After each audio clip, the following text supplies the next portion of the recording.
제 이름은 이석방입니다. 국문대학교 영문과 부서원입니다. 현재 올해 문화연수 소장으로 봉사하고 있습니다. 오늘 저희가 매달 있는 발표회에 아주 귀한 분을 모시게 되었습니다.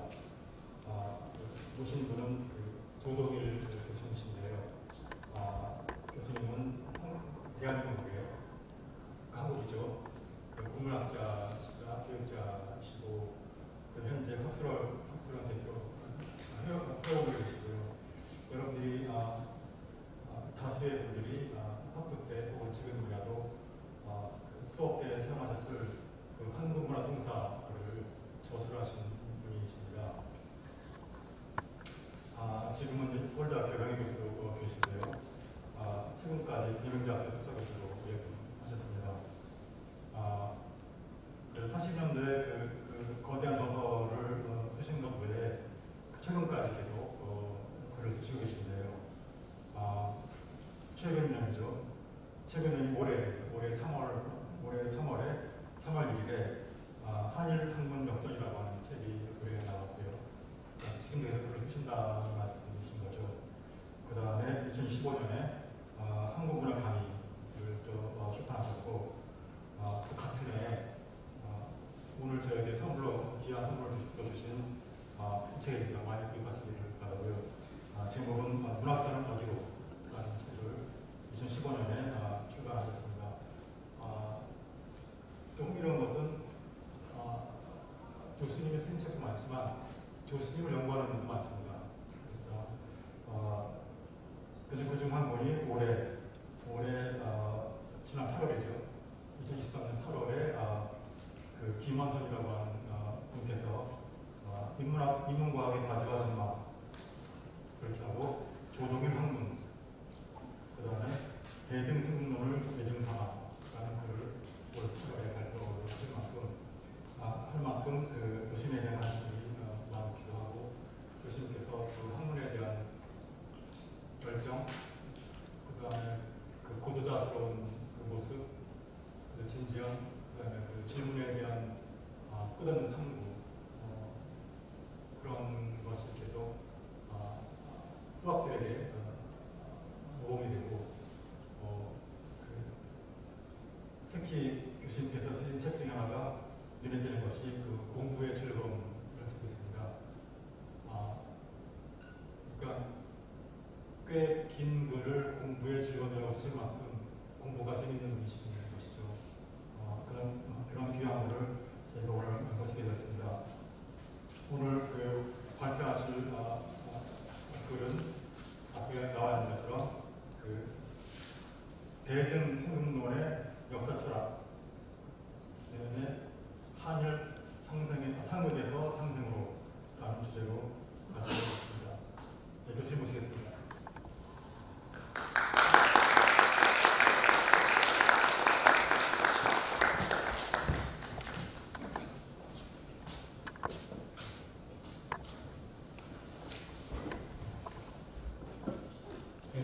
조동일입니다.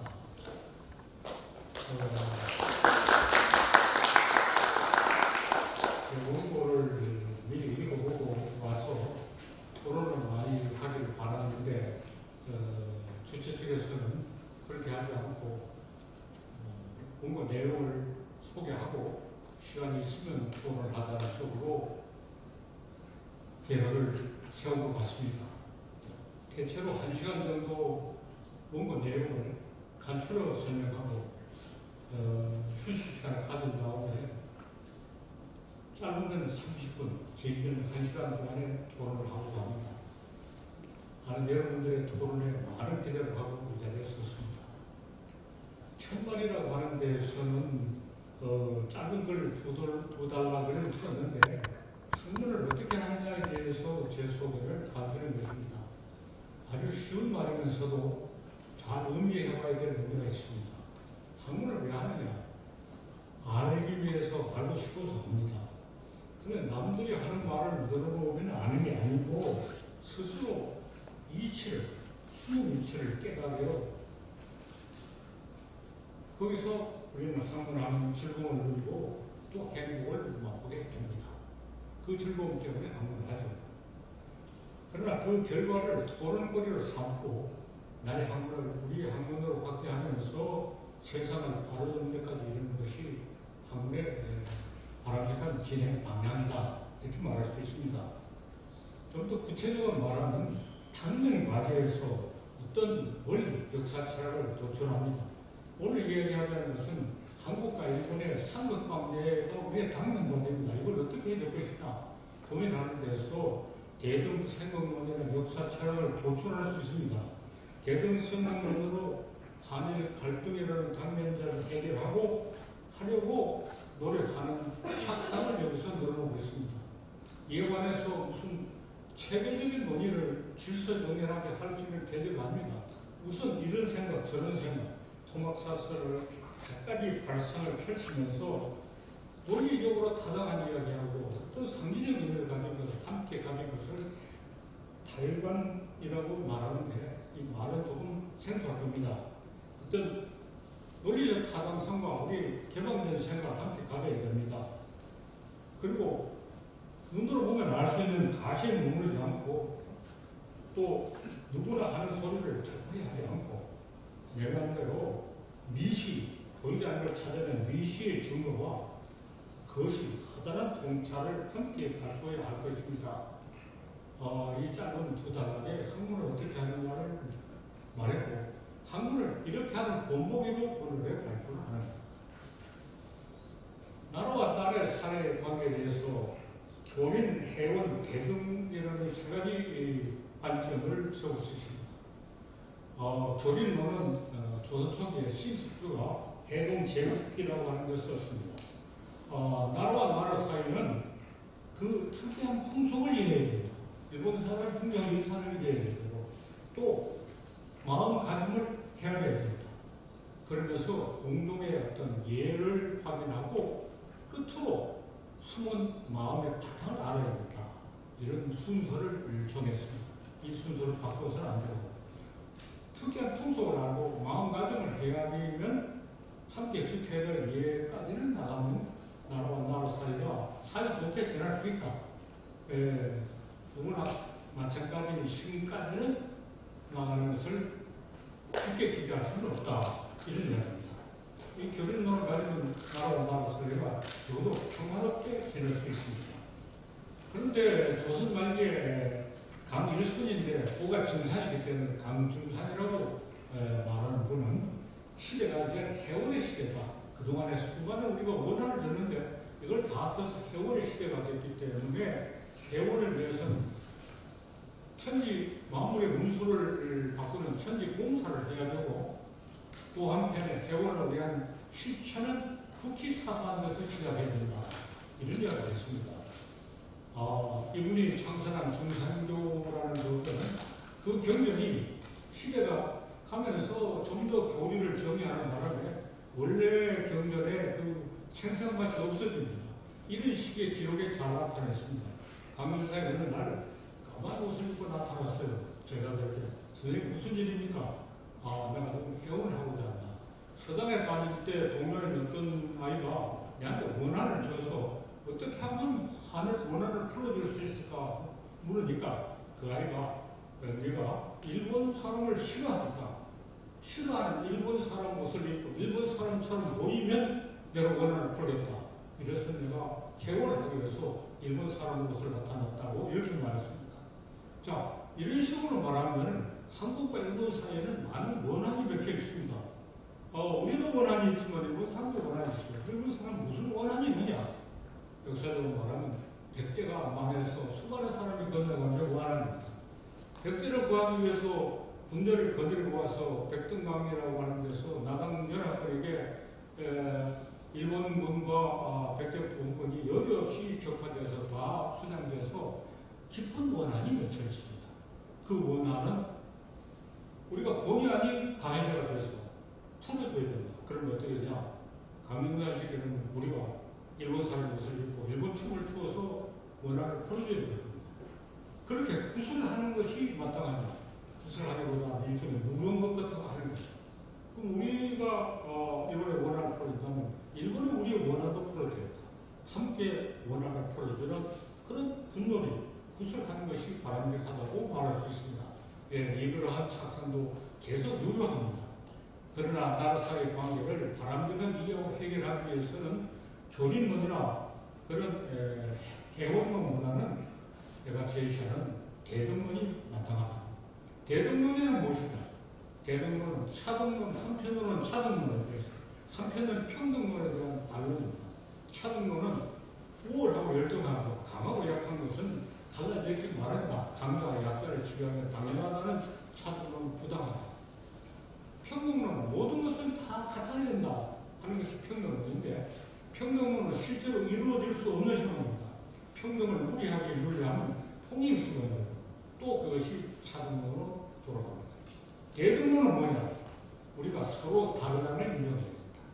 다르다는 것을 인정하고 다르다는 걸 존중하며 다르기 때문에 우리는 서로 필요로 하는 관계에 있다 하는 것이 대등론입니다. 그리고 대등의 생극이 붙습니다. 생극은 상생과 상극이라는 말의 주말인데 서로 다른 쌍방은 상극의 투쟁도 하고 또한 상생의 과외도 한다. 상극이 상생이고 상생이 상극이다. 상극이 커지면 상생도 커질 수 있다. 이런 관계를 가지고 한국과 일본의 관계를 이해하는 것이 대등생극입니다. 대등생극은 그냥 이치로 철학으로 되는 게 아니라 역사의 실상을 통해서 그것이 구현되고 증명돼서 대등생극은 역사 철학이라고 하는 말을 쓰게 됩니다. 교린의 방법도 있고 해원의 방법도 있지만 그 둘보다 대등론의 관점이 더 바람직하다고 생각해서 대등론의 관점에서 그 나라의 얽힘을 풀어나갔다. 이런 이야기를 정리하고자 합니다. 그 다음 항목에 나라 사이에 대등론이라는 제목을 붙여서 일본론을 정리하고 불란서와 독일, 나는 불란서를 불국이라고 말합니다. 불국과 독일의 관계를 말하고 다시 독일 한일의 관계를 말하는 쪽으로 갑니다. 나라 사이의 그런 충돌을 이야기해서 장자가 한 옛날 이야기를 하죠. 장자는 말했어요.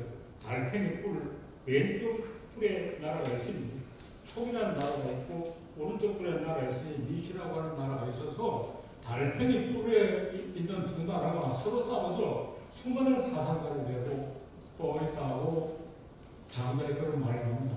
장자 특유의 과장인데 장자는 흔히 확대 과장을 하기 좋아하는데 여기는 축소 과장을 해서 나라 사이에 싸움이라는 것은 달팽이 뿔 위에 있는 두 나라의 싸움과 다름없다. 예, 한국과 일본이 이렇게 나라가 크고 우리의 싸움은 정말 역사가 그렇게 어마어마한 것이지만은 멀리서 본다든가 우주에서 본다면 이런 거에 지나지 않는다는 생각을 가지고 다음 문제를 전개해야 될 것입니다. 두 나라가 서로 기질이 다르고 뭐가 달라서 사이가 나빠진 좋은 예가 불국과 독일입니다. 불국과 독일. 프랑스를 불국으로 합니다. 영국, 독일 말하는 이건 프랑스라 말하는 걸 짝이 맞지 않아요. 한자식으로 추려 말하면 불국이라 하게 되겠습니다. 불국 사람과 독일 사람은 기질이 매우 다릅니다. 기질이 어떻게 다르냐? 수많은 예가 있습니다. 불국 사람은 이렇게 말해요. 독일 사람은 제복이고 행진하는 그 취지를 묻지도 않고 따라간다. 그럼 불국 너희는 어떠냐? 우리는 아무리 취지가 좋아도 제복이고 행진하면 안 따라간다. 또 불국 사람, 독일 사람, 불국 사람을 이렇게 험담해요. 가다가 기차가 가다가 멈췄어요. 독일 사람은 조용히 기다려요. 설명인데 불국 사람은 이게 무슨 일이나 일어서 삿대질하고 고하면 됩니다. 와서 설명하면 뭐야? 저 사람한테는 설명하고 나는 설명 하나 해주지 않으라고 소동을 부리는 게 불국 사람이다. 독일 사람은. 농담 하나 더 하면 유럽의 어떤 유성수대에 가면 이렇게 써붙였다니. 불국 사람은 밤늦게 떠들지 말고 독일 사람은 아침에 너무 일찍 일어나지 마라. 하여튼 서로 기질이 다릅니다. 배짱이 안 맞아요. 그렇게 분하게 됐습니다. 그러나 그렇다고 해서 그것 때문에 분하느냐. 한국과 일본의 기질이 얼마나 다르냐, 뭐 수많은 말인데 난 한 가지 예를 듭니다. 일본 사람 히도리라는 말 아주 좋아합니다. 홀로. 히도리를 단 홀로 시골로 행하는 텔레비 그 프로가 굉장히 인기가 있고 나도 일본에서 열심히 봤어요. 홀라 한없이 시골 여행을 해요. 우리나라 2박 3일이라면 보면 막 여행을 하자는 거지 우고 떠들고 살자는 것들이 그저 왁자지껄하게 우고 떠드는 게 한국 2박 3일입니다. 이들이 일본의 히도리는 답이하고 한국의 2박 3일을 두고해서 두 나라 사람 기질이 얼마나 다르냐. 일본은 히도리는 홀로라는 겁니다. 우리나라는 더불어. 그저 만사에 더불어 붙여가지고 더불어라는 데가 아무 데나 다 붙여요. 자, 이것 때문에 서로 불화할 것이냐? 전혀 불화할 건 아닙니다. 신숙적으로 말했어요. 품성이 다르고 마음씀이 다른 것은 당연하다고 인정해야 되는데 차등론자는 어떤 것이 옳고 그러냐? 너는 옳고 저는 틀렸다. 이렇게 말하고 평등론자도 같아져야 되는데 상대방이 자기처럼 같아지길 바라요. 그래서 평등론도 결국 차등론과 대결론은 서로 다르다는 걸 인정해야 돼요. 그것을 불화의 이유로, 충돌의 이유로 삼지 말아야 된다. 이렇게 해야 됩니다. 그래도 나라 사이에는 이런 나라 사이에 충돌이 있습니다. 이하에서 불국과 독일의 충돌에 대해 대개 불국과 독일은 독불 간에는 4차례 전쟁이 있었습니다. 한 번은 불국이 쳐들어가고 이겼고 또 한 번 독일이 쳐들어와서 이겼어요. 두 번 1위차례는 처음에는 독일이 쳐들어와서 불국이 이겼습니다. 불국이 연합군을 끌고 와서 독일이 졌어요. 시작은 독일이 졌고 끝은 졌어요. 그러니까 한 번은 불국이 쳐들어와 이기고 한 번은 독일이 쳐들어와 이기고 두 번은 불국이 쳐들어와서 이겼는데 연합군을 해가지고 반드시 독일이 졌어요. 그러면 스코어를 내면 어떻게 해요? 결국 비겼어요. 그래 지금 어떠냐? 지금 불국 훨씬 셉니다. 다시 싸우면 불국이 당연히 이겨요. 그러나 불국에 복수전 하는 사람 한 명도 없습니다. 이제는 사이좋게 지냅니다. 이렇게 말합니다. 불국이 독일을 쳤던 첫 번째 사건은 나폴레옹의 침공입니다. 나폴레옹이 군대가 독일에 가서 그때 독일은 분열을 했고 싸울 힘도 변변히 없었어요. 쉽게 독일을 정복했습니다. 이때 독일 사람들은 나폴레옹은 나쁜 놈이고 불국이 우리를 쳐들어왔구나 원수다 이렇게 하는 게 아니라 나폴레옹 침공을 독일의 지식인들을 환영했습니다. 왜냐하면 나폴레옹은 불국 혁명, 시민혁명의 정신을 유럽에 퍼뜨렸고 시민혁명이 일어나지 못한 독일의 완고한 보수주의를 격파하기 때문에 나폴레옹을 침략자라고 하지 않고 이런 해방이라고 봤습니다. 나폴레옹을 침략자라고 해방자라는 그런 거짓말이 되냐 하면 구체적인 예를 몇 개 듭니다. 우선 베토벤입니다. 베토벤은 나폴레옹의 열렬한 숭배자였습니다. 자기 교향곡 3부를 보나파르트라고 이름 지어냈습니다. 보나파르트는 나폴레옹 이름입니다. 그래서 나폴레옹이 황제 위에 올렸다는 말을 듣고 실망해서 이름을 에로리카로 바꿨습니다. 소위 영웅교향곡입니다. 그러나 보나파르트라는 고위병사를 쓰든 에로리카라는 말을 쓰든 다 나폴레옹을 찬양하고 프랑스 혁명을 찬양하는 노래이고 프랑스 혁명이 프랑스뿐 아니라 유럽 역사에 거대한 전환을 가져온다는 걸 볼 수 있는 그런 곡입니다. 헤겔이라는 철학자는 예나에서 있었는데 나폴레옹이 예나에 침공할 때 나폴레옹이 말을 타고 가면 실제 목격하고 엄청난 감격을 받았습니다. 그래서 벨트젤의 주어 페르데 독일을 말하는 마상의 세계혼, 말을 타고 가 있는 세계혼이라고 나폴레옹 생각했습니다. 거기에 대응돼서 이건 내가 지은 말입니다. 마상의 세계혼에 대항해서 필하의 세계혼, 부필자 필하의 세계혼 이건 내가 한 일이다. 그래서 역사에 거대한 전환이 일어나는 모습을 철학적으로 정의한 것이 정신현상학이라는 책입니다. 나폴레옹의 침공이 세계혼이라고 하는 거기에 맞서서 그것을 글을 썼어요. 저술로 철학적으로 보여준 게 정신현상학입니다. 나폴레옹이 볼 때 정신병사에 웬만큼 다 썼습니다만 더 완성하려고 그것이 확고한 관철을 가지고 했습니다. 그 당시 독일에서 가장 이름난 군인 존경받는 사람은 괴테입니다. 나이 벌써 60이 됐는데 자기보다 20년 전에 나폴레옹을 2번 만나봤어요. 상대방이 황제니까 알려나를 갔다고 요새 쓰는데 뭐 그럴 필요 없어요. 만났어요. 만나보니까 나폴레옹이 괴테의 작품 젊은 베르테의 고뇌, 우리 젊은 베르테의 슬픔이라는데 베르테라고 갖고 슬픔이 아니라 고뇌입니다. 라이드는 고뇌입니다. 이거를 나폴레옹이 애독했고 괴테 작품에 대해서 많은 걸 알고 있는 걸 보고 큰 충격을 받았습니다. 나폴레옹을 만나고 후에 괴테의 소감을 에케르만이라고 하는 사람이 괴테와의 대화라는 책을 쓴 게 있어요. 그래서 에케르만이 불렀어요. 나폴레옹 만나보니까 어떻더냐 그러니까 디제스 콤펜디움 데 벨트라고 되어 있어요. 디제스 콤펜디움 데 벨트. 자, 이런 경우에는 원문을 인용하지 않을 수 있어요. 이거는 번역이 적합하지 않습니다. 콤펜디움이란 뭐냐? 전체를 다 아우르고 있는 거. 개요라고 번역했어요. 벨트. 이 세상의 모든 것을 아우르고 있는 사람이더라 그랬어요. 나폴레옹이. 괴테는 모든 학문과 예술에 다 통달하고 종합적인 지식이라고 생각하는 그런 자부심을 가진 60대 요성한 작가 괴테가 나폴레옹을 나눠보고 저 사람야말로 이 세상의 모든 걸 가지고 있는 거 많았어요. 지금 말하는 나폴레옹을 침략자로 생각하지 않고 해방자로 생각할 뿐 아니라 높은 지성의 위치에 있다고 하는 것을 보기 대표적인 사람들이 베토벤, 헤겔, 괴테 순서를 이야기합니다. 그러니까 하이네라는 시인은 독일의 그 당시 대표적인 시인이죠. 디 그라니디레 하는 그라니디레는 이 수류탄 가스를 던지는 군대입니다. 번역할 때 척탄병이라고 번역하는데 그 당시 전술을 잘 모르니까 별 실험이 없습니다. 어떤 군인입니다. 2명의 군인이 나폴레옹을 따라서 종을 해서 죽으면서도 나이 황자님하고 나폴레옹을 예찬하고 내가 돌아가고 내 시신을 불국에 묻었다고 하는 유언을 남기는 시를 하이네가 길게 썼어요.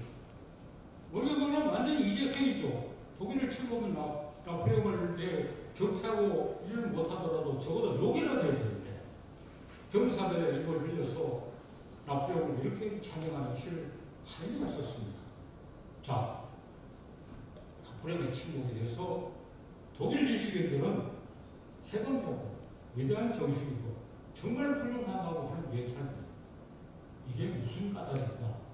독일은 그보다 뒤떨어져 있고 아직도 사회적인 인심이 많이 남았고 혁신과 혁명이 되지 않는 것을 나폴레옹을 빌려서 자기 사회에 대한 반감과 혁명적 기운을 독일의 1급 지식인들이 일대일 말했습니다. 그 다음에 1870년, 71년 동안에 어떤 일이 있느냐, 흔히 역사에서 보불전쟁을 합니다. 프로시아가 독일을 불란서를 불국을 침공하면서 보불전쟁, 프로시아를 보라고 약칭하는 한자식 약칭이 남아있어 보불전쟁을 하는데 요즘 시치로 나오는 프로시아가 프랑스를 쳤다. 푸 전쟁 하면 말 무서워요. 보불전쟁을 씁시다. 프로시아가 불란서를 침공해서 격파했습니다.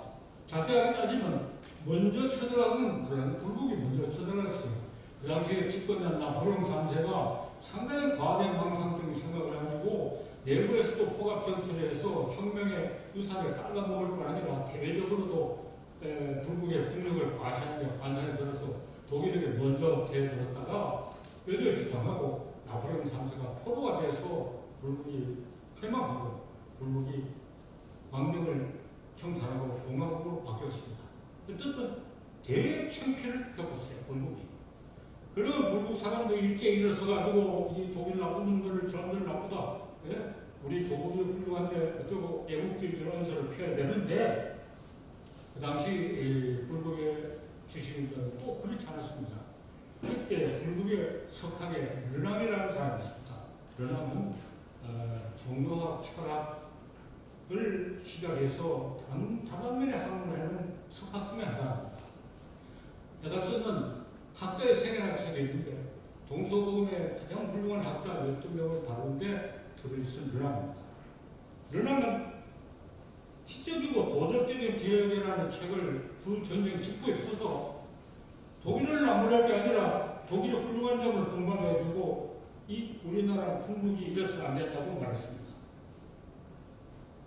불국에 대해서 우리가 국수주의적으로 맞서서 불국을 옹호하는 것은 적당하지 않다.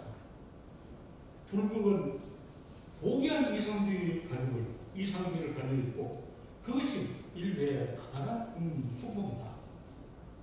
또 불국과 독일 사이라는 책도 글도 쓰고 해서 우리나라 불국은 약점이 많다. 천박하고 옹졸한 정치, 나약하고 퇴폐적인 기품 같은 것이 수치스러운 건 아니라 과학이 소중한 점이고 교육 정책이 잘못됐다고 나오고 있습니다. 불국에서는 베를린 대학이 근대 대학의 시작입니다. 중세 대학은 파리 대학의 시작이었지만 근대 대학 베를린 대학을 서로서 근대 대학을 나가는데 불국은 아직도 직업 교육을 중요시하면서 이런 특수교육기관을 발전시키고 일반 대학이 상당히 낙후한 것을 이야기하고 이제 바꿔야 된다. 자, 독일에 대한 적개심을 말하는 게 아니라 불국의 반상각을 잘못된 걸 이야기합니다. 그러면서 불국과 독일은 서로가 가지고 있는 사상 가운데 고귀한 것을 주고받아야 된다. 불국의 이상주의와 독일의 이상주의 철학. 불국은 뭐가 소중하냐? 인권에 대한 자각. 혁명 때 인권 선언을 하고부터 인권에 대한 자각이 우리 불국의 소중한 것이다. 독일의 이상주의와 불국의 인권의 사상을 합치는 것이 바람직하다. 이렇게 썼습니다. 예, 프로제가 침해에서 아니 불국이 떡이 맺어도 맞은 후에 불란서 학계를 불국 학계를 대표하는 학자를 한 사람은 르남은 이렇게 좀 주장했습니다.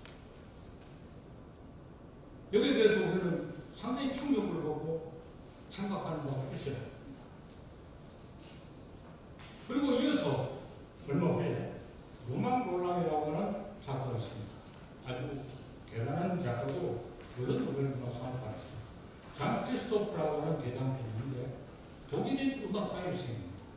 그 독일이 태어난 건 라인革命에 태어났어요.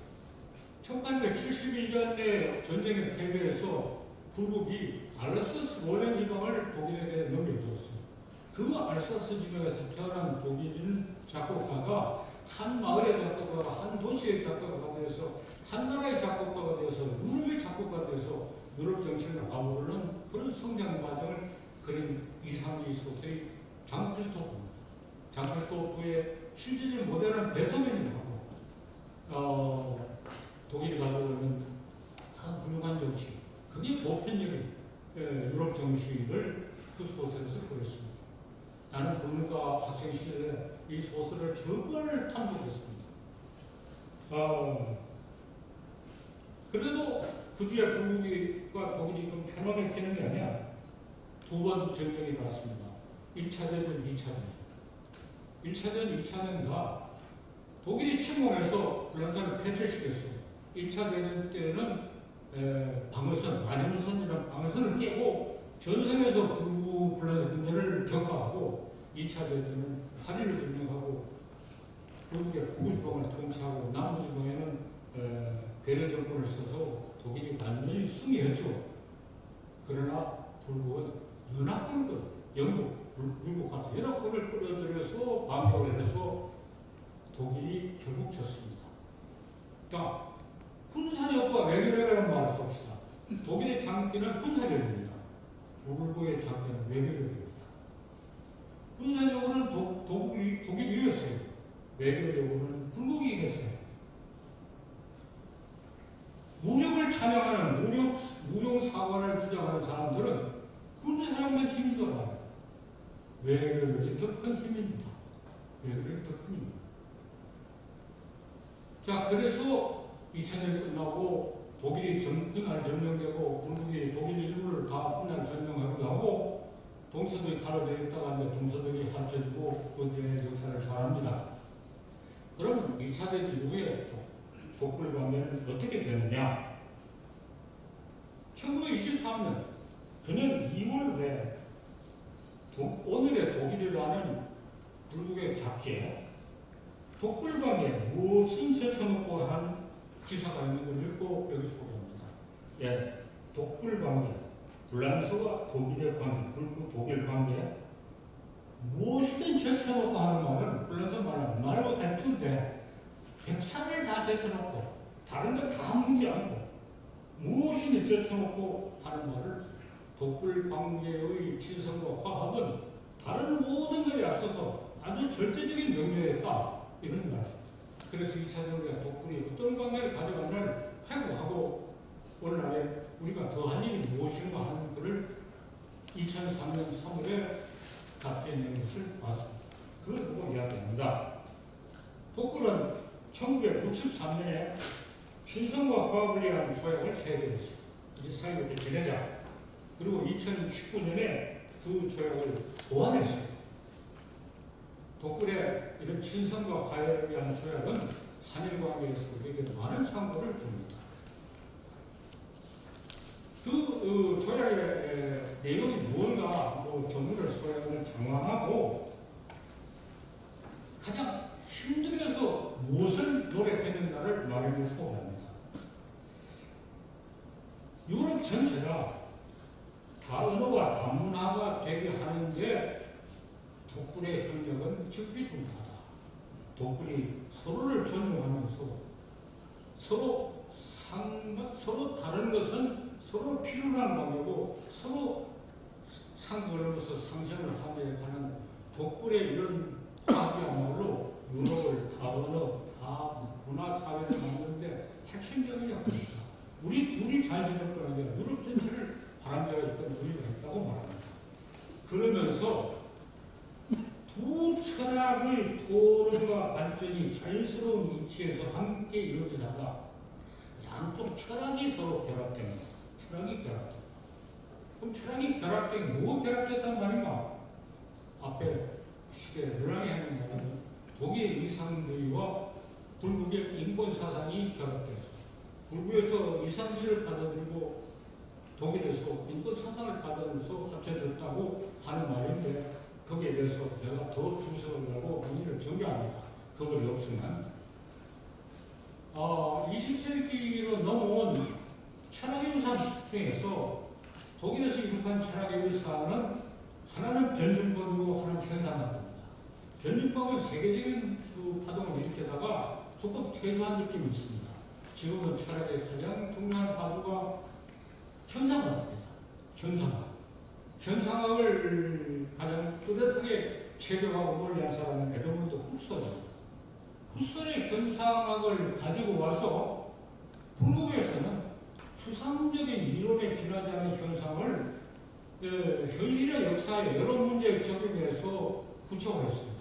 순종 철학을 잡종 철학으로 만들어서 순종은 조금 인기가 시들어지고 불국에서 하는 잡종 철학이 이 시대에 아주 큰 관심을 받았습니다. 순종 철학의 대변자는 후설이지만 잡종 철학을 일으켜서 가장 많은 화제와 충격을 준 사람은 뭐냐? 미셸 푸코라는 사람이었습니다. 푸코의 철학이 대변이죠. 그 푸코는 후설의 현상학이 있었기 때문에 그걸 가져와서 바꾼 겁니다. 그러나 후설의 현상학이 가진 그런 추상적이고 사변적인 항해를 현실주의 구체적인 문제에 적용해서 했습니다. 자, 나는 여기서 대등생각론 자체는 후설의 현상학과 같은 사변적이고 추상적인 철학이고 역사 철학입니다. 그것을 내 자신이 현실과 구체적인 문제에 적용해서 잡종 철학을 만드는데 현실주의 구체적인 문제 중에서 우리에게 가장 기묘한 것은 뭐냐? 하늘의 상급입니다. 하늘의 상급의 법에 적용해서 이걸 하늘의 상급을 이해하는 데 얼마나 무료하고 이것을 해결로 넘어가도록 하는 데 얼마나 유용하냐? 이 대동상급론의 타당성과 유용성을 하늘 상급을 통해서 입증하고 보완하려고 하는 것을 말합니다. 자, 독일은 순정차를 독일의 현상을 독일 북부에서 작정차를 만든 이거를 나 혼자 북치고 장구치고 이것도 하고 저것도 하는 것이 지금 하고 있는 작업입니다. 오늘 발표하는 이거는 한일의 삼국에서 상생으로 하는 책을 한 권 쓴 것의 한 장입니다. 한 장이고 이런 장을 여러 개 써서 책 한 권을 내려고 준비하고 있습니다. 그러면 이제 문제의 핵심 뭐냐?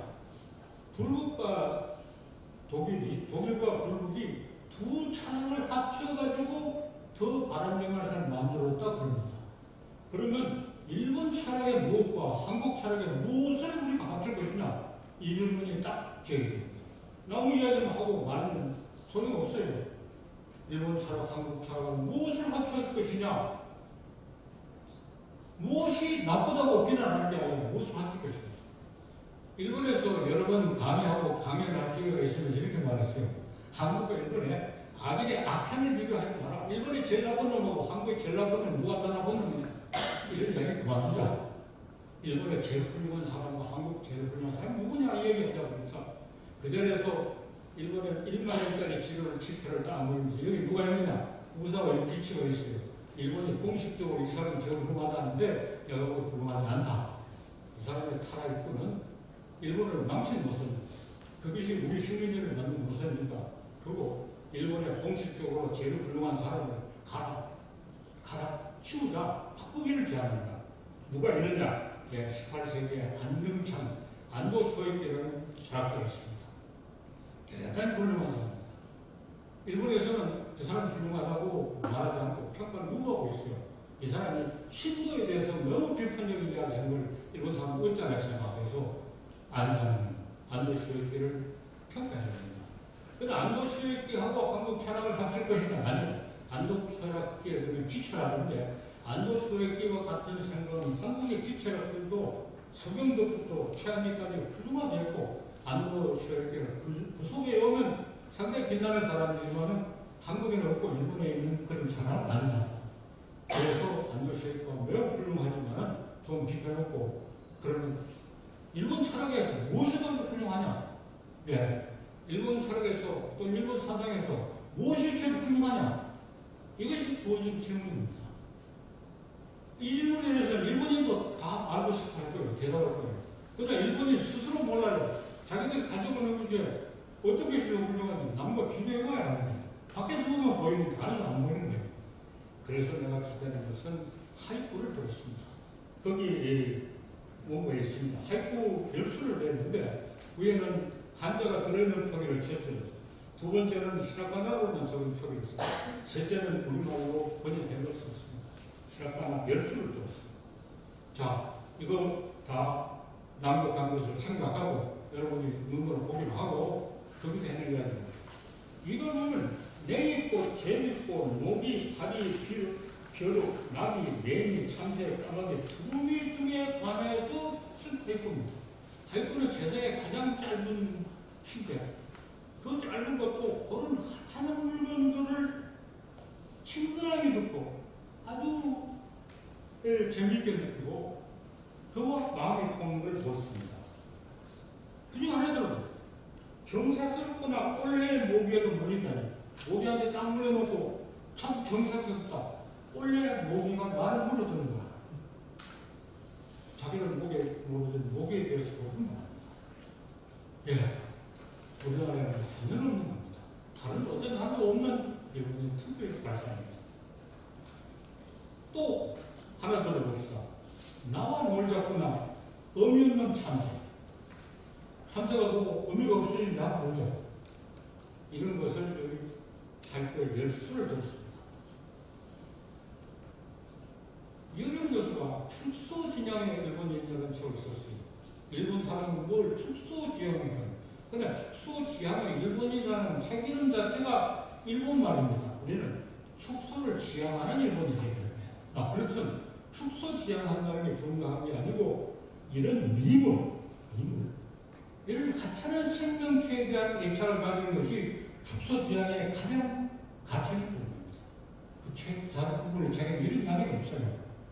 현상의 문제가 아니라 그 현상이 가지는 의미가 뭐냐?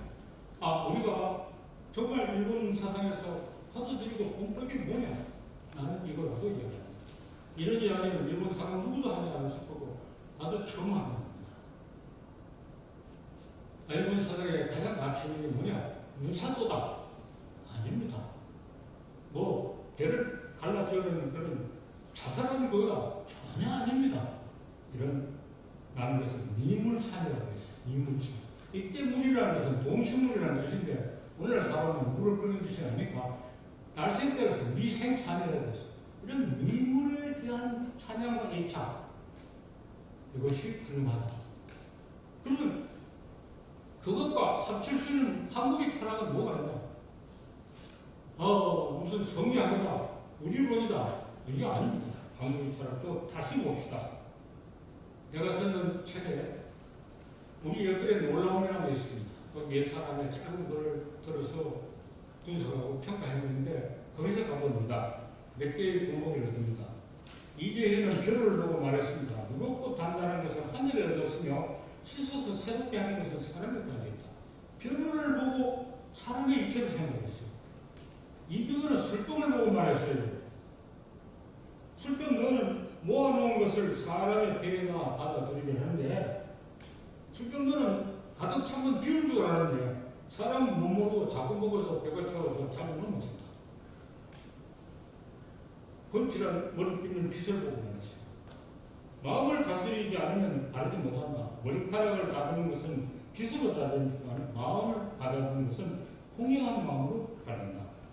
이런 식으로 여기에서는 그런 작은 생명이 아니라 작은 우리의 물건을 두고 거기서 사람이 해야 될 이치를 말했고 또 살아있는 모든 것들이 가지고 있는 삶을 즐기는 것이 사람이나 모든 동생들이 다 같다고 하는 철학 사상이 있습니다.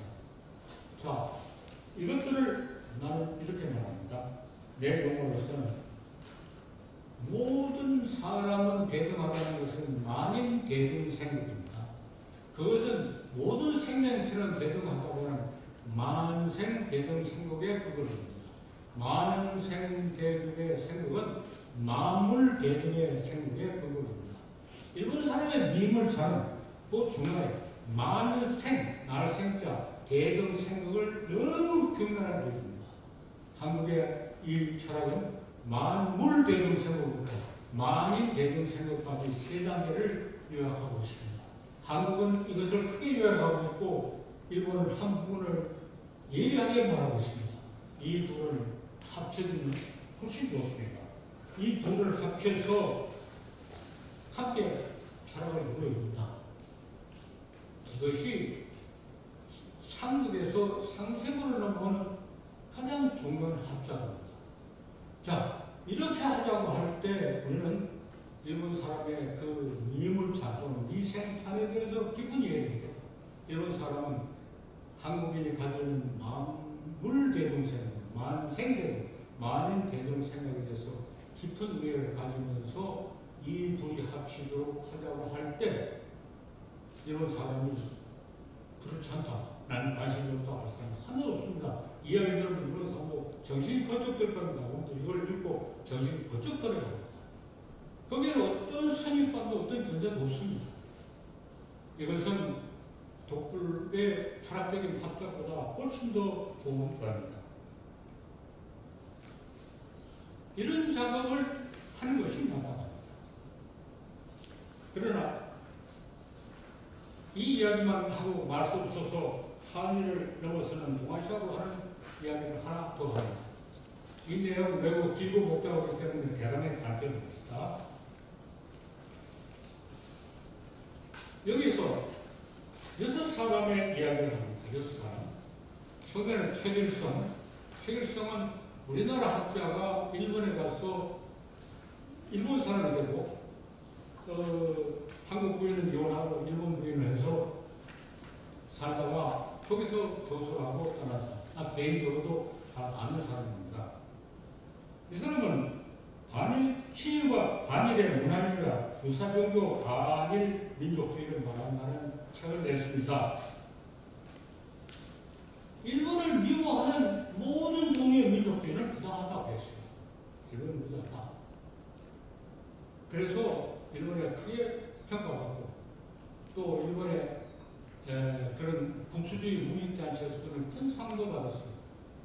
한국 사람이 완전히 일본 사람이라서 일본을 옹호하고 그랬고 민족주의는 부당할 수 있다고 말했을 거 아니라 식민지 통치는 시해일 수 있다고 했어요.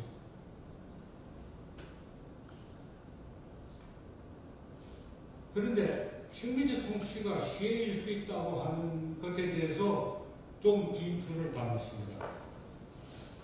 식민지 통치자는 식민지 통치에서 뺏어온 걸 가져와서 장사를 하기 위해서 철도를 놓습니다. 왜냐하면 등집을 지는 것보다 철도 놓는 게 값이 적게 보여요.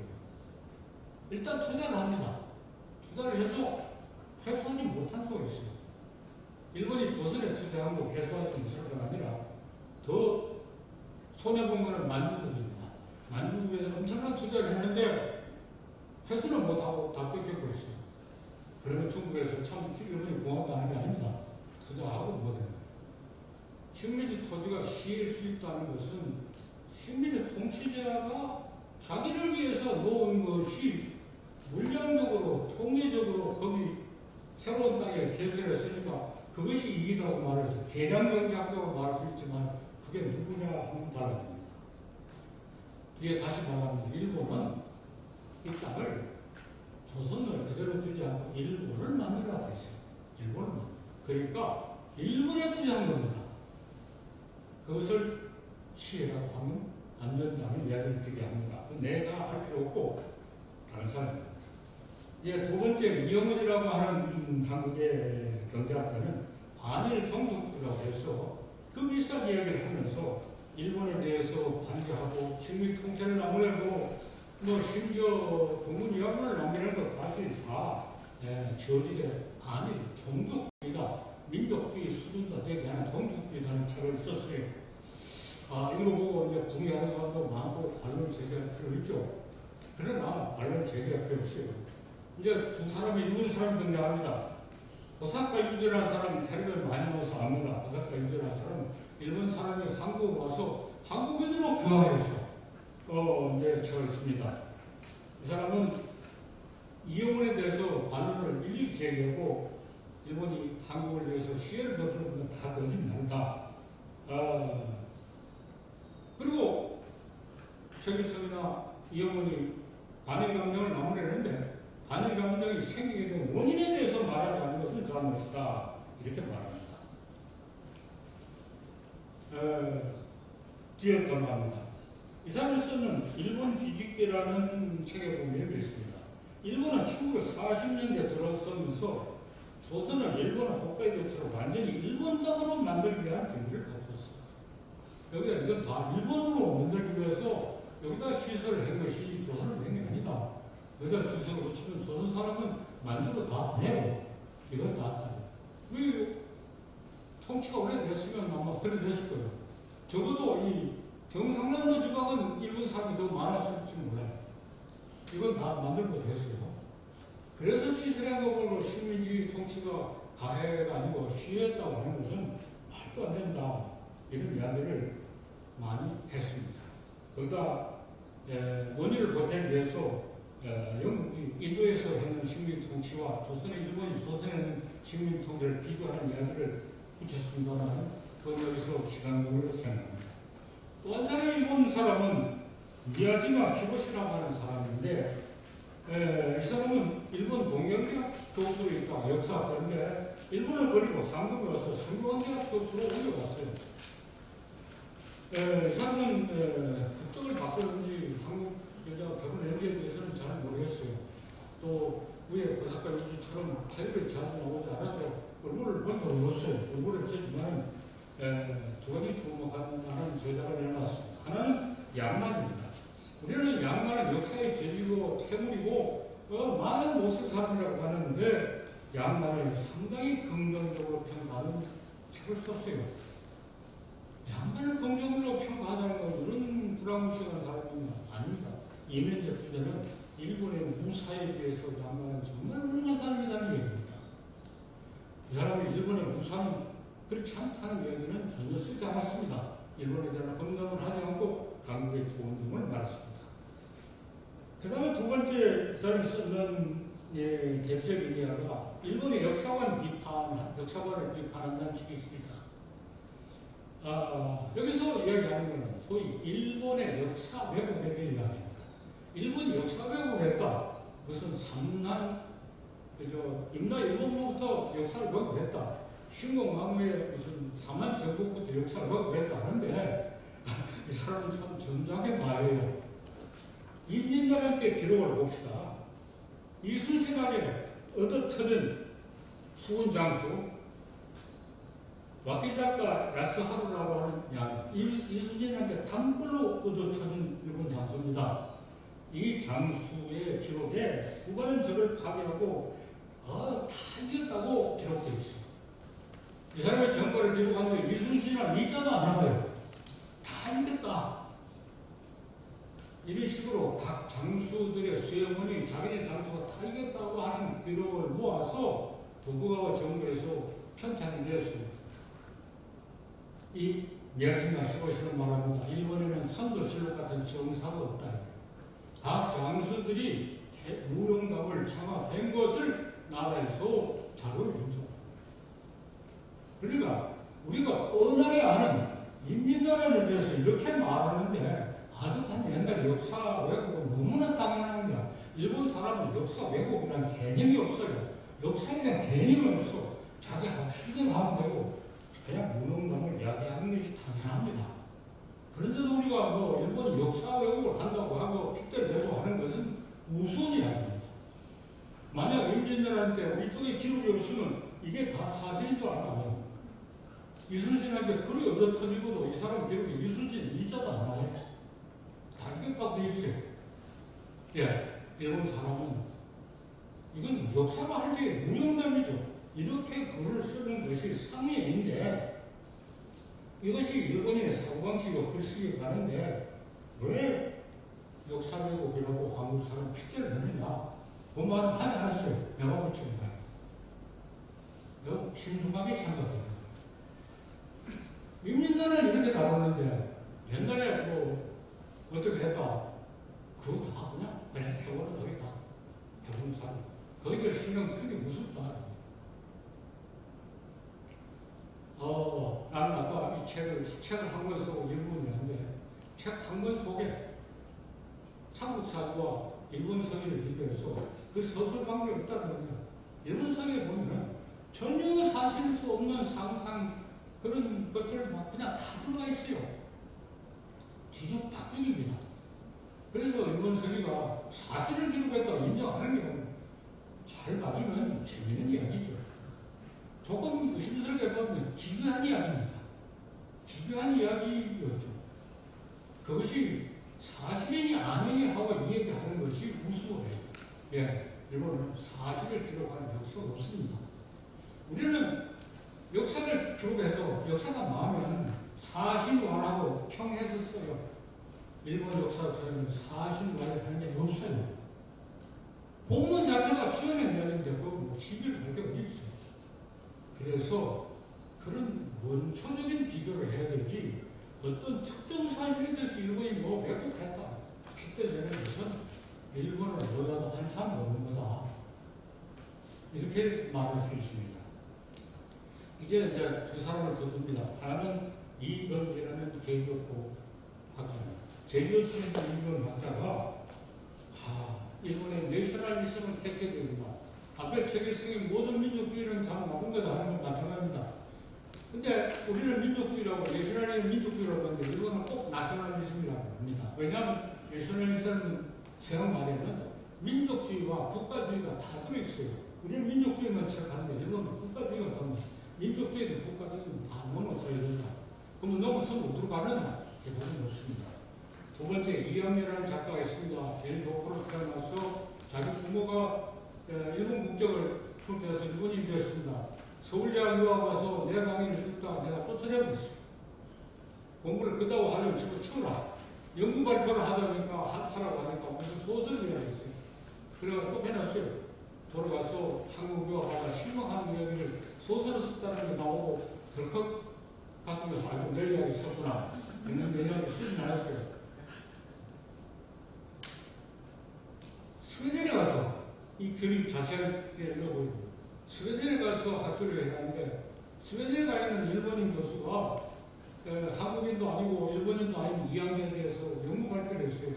내가 거기 초청 발표를 하다 나하고 이항의 개인적 방법을 진행을 했어요. 이것도 뭐냐? 이항은 일본인도 아니고 한국인도 아닌 몸 속에 죽었다.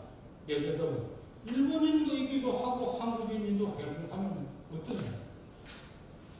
왜 이건지도 그렇습니다. 일본인이기도 한국인. 일본인과 한국인이 그냥 일본인과 한국인이 되는 게 아닙니다. 동아시아인이 되면 일본인일 수도 있고 한국인. 그래서 나는 동아시아인이 되자고 계속 정책을 놨습니다. 그리고 동아시아를 다시 이해해야 된다. 동아시아의 총론을 써야 된다. 시간이 없어 대충 넘어갑니다. 일본에 상당히 유명한 도야스 노프나라는 학자가 있습니다. 이 사람이 뭐라고 일본말로 어렵게 쓴 책 제목이 있는데 우리말 번역할 때 동아시아를 했는데 이 사람은 한국으로서 개념으로서의 동아시아를 생각할 수 있다. 그건 뭐냐? 과거에 일본이 동아시아를 다 먹어서 대동양 동맹을 만드는 것은 이제 통하지 않고 동아시아로 이야기하면 그런 침략주의를 연상하니까 참 나도 거부하다. 이제 개념으로서 방법으로서 동아시아를 이야기하는데 나는 그게 아니다. 개념 방법으로 실체로서 동아시아가 된다. 이제는 다 동아시아인이 되고 동아시아인이 되고 이제부터 세계는 사중주권 시대가 됩니다. 지방인이고 어느 국민이고 문명권 동아시아인으로 세계인은 사중주권 시대가 되어서 동아시아로 들어가면서 동아시아 역사를 함께 이룩하고 유럽 중심지의 근대를 갖고 와서 다음 시대로 넘어가야 된다. 이렇게 말하고 끝에 넘어갔어요. 지금 동아시아에 일어날 한국, 일본, 중국, 원래 나라의 크기가 다르고 체제가 달라서 유럽 통합처럼 하나가 될 가능성은 별로 없습니다. 그러나 유럽 통합은 정치가 없어서 학문이 뒤떨어졌지만 우리는 정치는 그렇다고 내버려두고 학문의 세계에서는 동아시아가 다 하나가 됩니다. 동아시아가 하나가 되고 동아시아가 내가 말하는 대동생물을 공동의 철학으로 삼아서 이걸 통해서 역사와 문화를 이야기하고 서로 이해하고 교류할 수 있는 학문의 틀을 만들어야 돼요. 이렇게 하는 데 있어서 우리가 앞서서 큰절을 하고 일본 학자와 토론하고 중국 학자와 협력을 하고 원란까지 합쳐서 동아시아의 학문 공동체를 열는데 열심히 나가야 되고 우리가 할 일이다. 우리가 이 일을 앞서서 나갈 해결 이유는 뭐냐? 모든 과외는 피해자가 선도에 나섰을 때 과학이 되는 겁니다. 가해자가 선도에 나가서 과학이 되는 겁니다. 우리가 피해자였다는 우리가 심리적 통일이 당했다는 것은 그걸로 제 손자가 늘린 피가 우리에게 큰 사명을 여기가 앞서서 화해의 그런 이론을 철학을 만들어라. 두 번째로 철학의 전통이 우리가 가장 활발하게 되어 있습니다. 철학의 발상에 원천은 많은 게 충분히 같지만 그걸 놓고 따지고 해서 논의를 확장하고 구축하는 것은 우리 선생님들이 힘싸움입니다. 그 과목을 이어받고 또 여러 학문의 경계를 넘어서서 하는 작업을 우리가 선도하고 있습니다. 그래서 우리가 선도하고 적극적으로 나서서 동아시아 학문 공동체를 동아시아 하나게 하고 대중 생각론을 공동의 이론으로 만드는 사람을 주도함으로 해서 한일의 상급을 상생으로 바꿔놓은 결정적인 계기를 만들 수 있다. 이런 주장을 나는 이미 일본 학자들하고 이야기를 상당히 했고 여기에 대해서 어떤 거부감을 보이는가 그렇지 않다고 하는 사람은 없어요. 공연이 누가 잘났나 싸우지 말고 우리는 동아시아의 학문 공동체를 함께 이루어진다는 쪽으로 나가는 것이 옳다고 생각합니다. 동아시아 학문 공동체를 나가는데 내가 이렇게 앞서니까 여기 한거 아시죠? 한국이 앞서서 전남보다 자기들 한거 없이 그렇게 말 못해요. 자, 준비한 내용은 많고 시간이 부족해서 대충 번역해서 이야기했습니다. 지금부터 한 10분 쉬고 토론에 들어가기로 하겠습니다. 그래서 3시 10분에 시작합니다.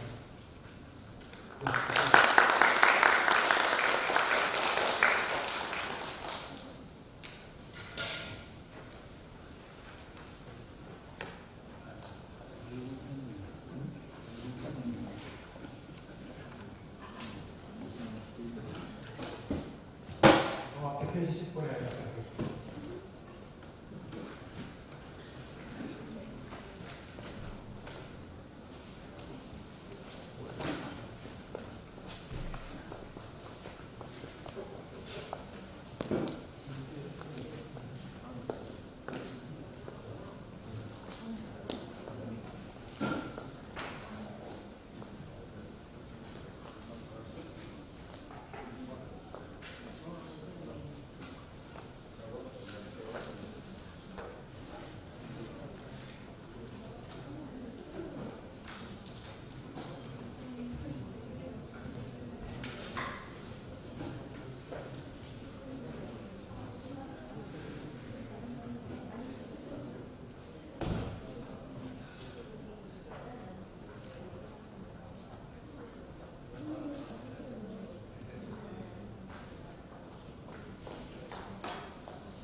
방향으로 순종이 아니라 자체적으로 올라가면서 생기는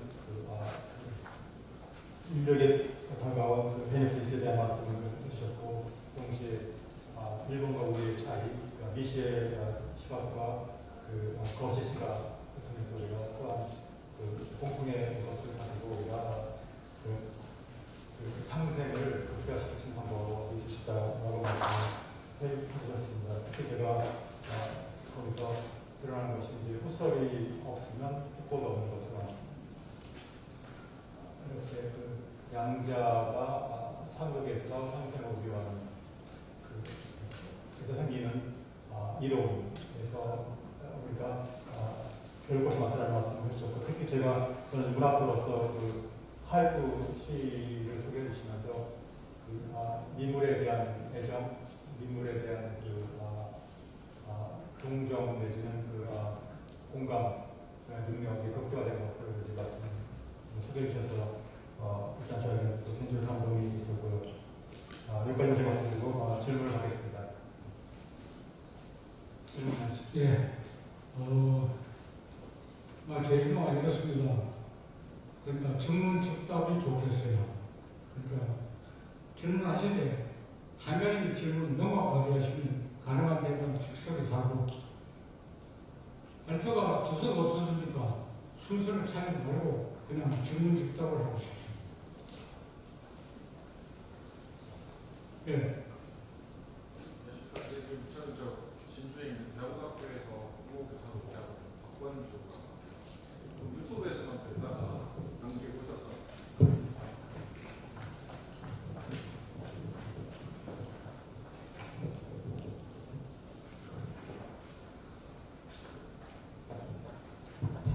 유튜브에서 맨날 뵙다가 네. 이번 기회를 오셔서 고맙고 감사합니다, 선생님. 제가 선생님께서 발표하시고 이게 생각론을 한국문학통사에서도 오늘 강조를 해오셨던 부분이라서 늘 관심을 두고 이렇게 읽었습니다. 그런데 이 생각론의 문제는 한일의 생각론, 한일의 상생 문제 말고도 우리나라의 근현대사를 이렇게 이해하려고 많은 도움이 된다고 생각을 합니다. 근데 이게 한일 상생의 문제만 좁혀서 놓고 보면 엄연히 후쿠자와 요키치와 같은 힘을 숭상하는 흔히 사회진화론 계열의 사람들이 지금 존재하고 있는 건 사실인데, 이런 사람들과 또 맞물대는 생각론 입장에서 이게 공생이 가능한지 서로 질문의 핵심을 제가 파악하지 못했어요. 분명한 거예요. 힘을 숭상하는 사람들, 힘을 숭상하는 사람들, 네. 아직도 일본은 힘을 무사의 문화가 남아 있으니까 힘을 숭상하는 사람들이 아직도 있다고 생각합니다. 이런 사람들하고 그리고 대등 생각론의 입장에서 이런 견해를 가진 사람들하고 함께 상생이 가능한지 예. 한번 여쭤보고 싶었습니다. 대등생원과 다른 발상은 대등생원은 각기 상이하고 서로 다른 발상을 포괄하는 그런 사상입니다. 그러니까 다른 것과 각고 다르다는 것을 말할 필요 없고 다른 것은 당연하고 다른 것을 다 모아들여서 어떻게 하면 그것이 상생이 될 수 있게 하는 발상이 대등생원입니다. 이렇게 대답할 수밖에 없어요. 일일이 어떤 사상하고 각고 다른가를 설명할 필요도 없고 관심을 가지지도 않습니다.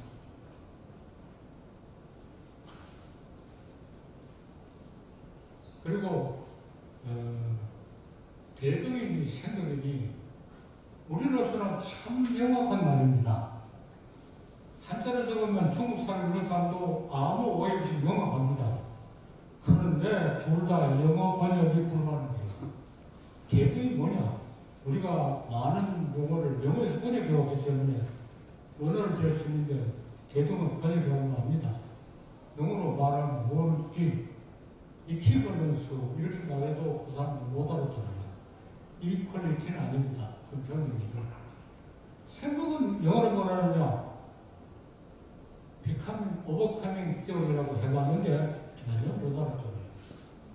우리가 한자어를 매개로 해서 하는 논의가 그걸 모르는 사람에게는 전달 불가능합니다.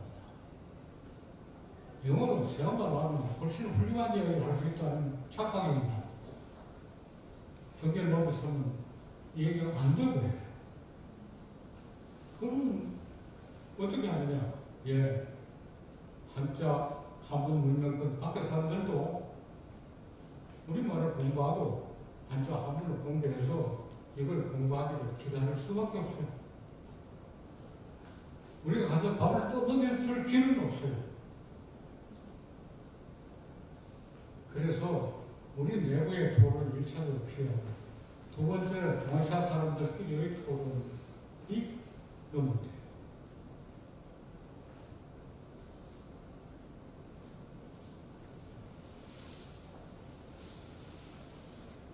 몇 년 전 문화일보라고 하는 우리나라 동아시아 제국주의 사상이 한창 유행했던 1945년 그때 당시 동아시아 신민 평화주의 사상을 일구었던 한 선비 중에 한 족보 중에 평의 어떤 문가에서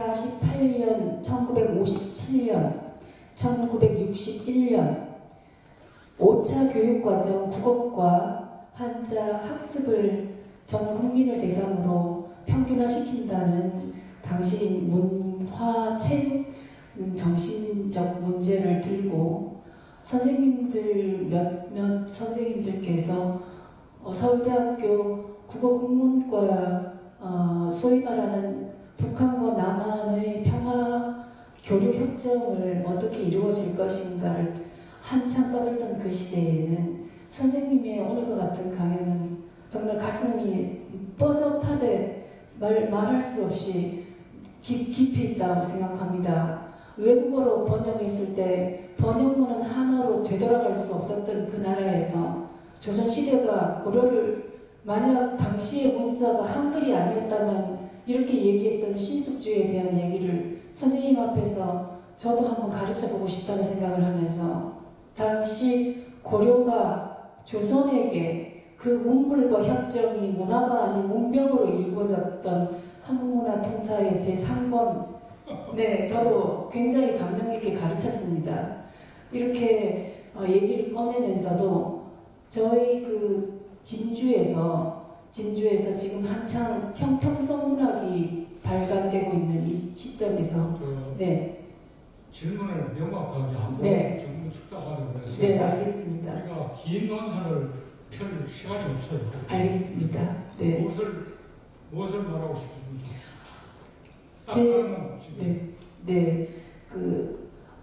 교육 개정 과정마다 국어 교육 교수 학습에서 한문을 자꾸 그 학생들에게 가르치지 말자고 하는 얘기를 대동생은 한자입니다. 순우리말로 풀 수 없어요. 그래서 용어는 한자를 쓰고 거기에 붙이는 체어는 한자를 그대로 쓰고 거기에 붙이는 수로 용어는 우리말로 얼마든지 붙일 수 있어요. 그래서 우리말은 한자어 체어와 우리말 용어의 두 가지를 합쳐서 우리는 철학적인 사고를 정리하는 것이 바람직합니다. 중국은 한자는 체어는 있는데 용어는 매우 부족해요. 그래서 사고를 정밀하게 치밀하게 못하고 논쟁이 예리하게 정리되지 못하는 결함이 있습니다. 우리 순우리말을 선호하면은 한자로 이루어진 철학적인 사고와 그 전통을 우리는 잃어버리게 됩니다. 손들만 넘기면 안 돼요. 그래서 대동생국을 한자로 쓰다가 한글로 써도 그것이 대동생국이라고 하는 한자의 말뿌리는 기억하고 있어야 살아있습니다. 순우리말로 장명을 하면 없어집니다. 두 가지 다 있어야 됩니다. 그래서 한자 한문을 모르면 그 뿌리를 모릅니다. 일상생활에서는 그게 편리할지 몰라도 한문에서는 전혀 불가능합니다. 한문을 하고자 하는 사람은 자기가 글을 한글 전공으로 쓰더라도 한문을 당연히 안 해요. 그리고 한글 전공은 단계적으로 실시돼야 돼요. 나는 한자 병명과 한글 전공을 둘 다 합니다. 책의 내용과 독자에 따라서 어떤 것은 한글 전공이고 어떤 것은 한자 번역을 합니다. 이번에 이 글이나 책은 일본 사람의 인명이 많이 들어가기 때문에 일본 사람의 인명을 한글로 그 도금만 적으면 누가 뭔지 하나도 모르게 됩니다. 하나도 모르요. 요즘은 일본 사람의 인명을 한글 도금으로 적는 게 유행하는데 그거는 아무 말도 아닌 것 같아요. 한자로 적고 그 도금을 단어 속에 한글로 적고 두 번째는 안 적고 마음속으로 일부 한글 도금으로 읽든 한자로 읽든 그건 자기 마음대로 하게 된다. 이런 방식을 취합니다. 절대로 한글 전공에 안 되는 한계가 거기 있습니다. 어떤 경우에는 일본 사람이 한자를 도금이 뭔지 일본 사람만 모르는 경우가 있어요. 심지어는 자기 외에는 모르는 게 많아요. 그걸 어떻게 한글 전공을 합니까? 네. 또 아직 우리말 되지 않은 한자어 학술 용어나 전문은 다 한문으로 일단 적었다. 책의 내용과 독자에 대해서 전문가하고 전문가입니다.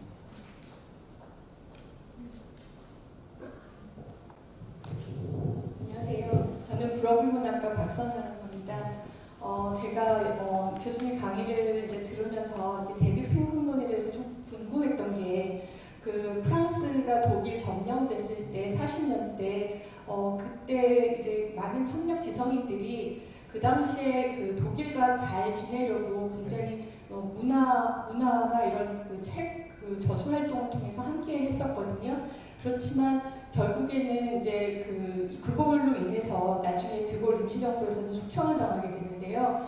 그렇게 된다면 그분들이 생각했던 그런 그 독일과의 그런 협력, 그 문인 활동을 통해서 뭔가 극복해보려고 했던 것도 1차 대전의 전쟁과 같은 그런 빅을 막아보자고 했던 것인데 말씀이 너무 빨라서 못 알아가요. 네, 죄송합니다. 그런 1차 대전의 비극을 막아보기 위해서 30년대부터 독일 지성인들, 문인들과 그다음에 이제 독일의 문인들이 함께 했던 그런 활동들 안에서 이제 점령이 됐고요. 자유 지역이나 어떻게 보면 독일의 점령 지역도 있었지만 비시 정부라고 하는 합법 정부가 프랑스에서 탄생한 이후에 많은 프랑스 지성인들이 동조한 이유는 바로 그렇게 지금 교수님 말씀하신 것처럼 대득 생존론의 어떤 입장이었다고 봅니다. 그렇지만 결국 전쟁 2년 후에 그 히틀러가 어쨌든 2년 동안 그 자유지역으로 놔뒀던 그런 프랑스의 자유지역이었던 부분도 다 이렇게 점령하면서 결국은 이제 전쟁이 끝나고 그 함께했던 협력 그 프랑스 내 협력 지성인들이 숙청을 당하게 되거든요. 그렇다면 제가 여쭤보고 싶은 건요, 이 대득 생각론이라고 하는 입장에서 우리가 아무리 문인과 지성인들이 이런 역사 철학 안에서 대등론을 편다 하더라도 결국 전쟁 일으키는 건 정치하는 사람들과 이런 군부에 있는 사람들일 텐데 이런 부분이 어느 정도까지 우리가 효력을 발생할 수 있으며 정말 이것이 우리 시대에 정말 필요한 부분인가에 대해서 어떻게 생각하시는지 듣고 싶습니다. 그 질문에 대해서 자세하게 얘기하려면 강연에는 시간도 몇 배를 가져도 부족합니다. 나는 내 임의로 핵심을 이야기합시다. 독불 관계에서 가장 중요한 것은 양쪽의 철학이 합쳐진 것이라고 말해요.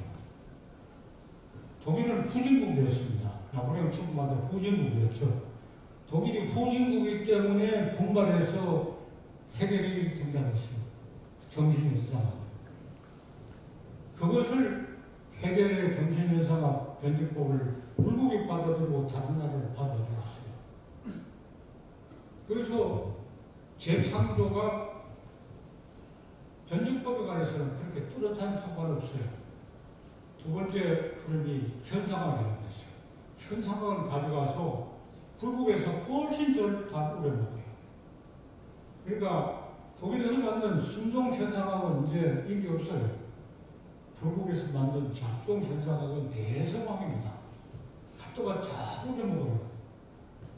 잘 우려먹는 것은 독일이 훌륭해서 그러냐, 불국이 훌륭해요. 원천 기술은 독일에 있어요. 응용 가공은 불국이 잘하고 있어요. 둘이 잘 맞아 들어가고 있어요. 한일도 그런 관계에 되면 아마 내가 말한 대동생국론은 우리가 만들어서 원천 기술이 있다면 일본이 가져가서 잘 우려먹을 수 있을 거예요.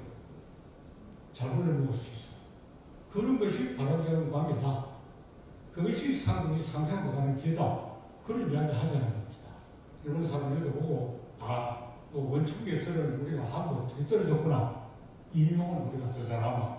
일본 사람은 남은 것 갖다가 베껴서 잘 만드는데 탁월한 기술이 있어요. 이것도 그렇게 되는 게 바람직하다고 생각해요.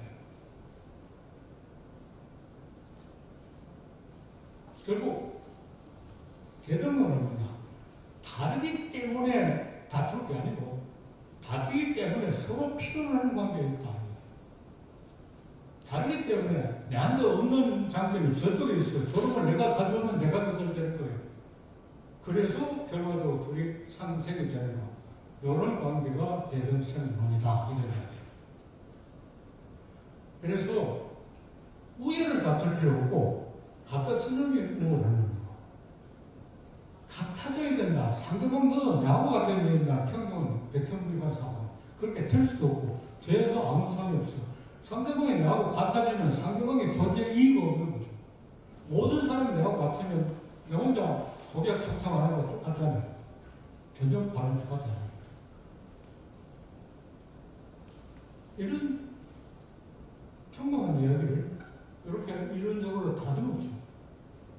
그리고 그 최강권의 법인에서는 수많은 사례를 동원해서 그 얘기를 합니다. 일본에 대해서 이야기하고 일본론의 체계가 쏟아져 나와 있어요. 그런데 보면은 우리 거하고 비교가 없어요. 일본에 대해서 안다는 사람은 우리를 몰라요. 그래서 일본의 요거는 정말 우리한테 욕이 나구나. 우리 요거는 일본이 가져갈 만하다. 이렇게 거래 품목을 만들어야 돼요.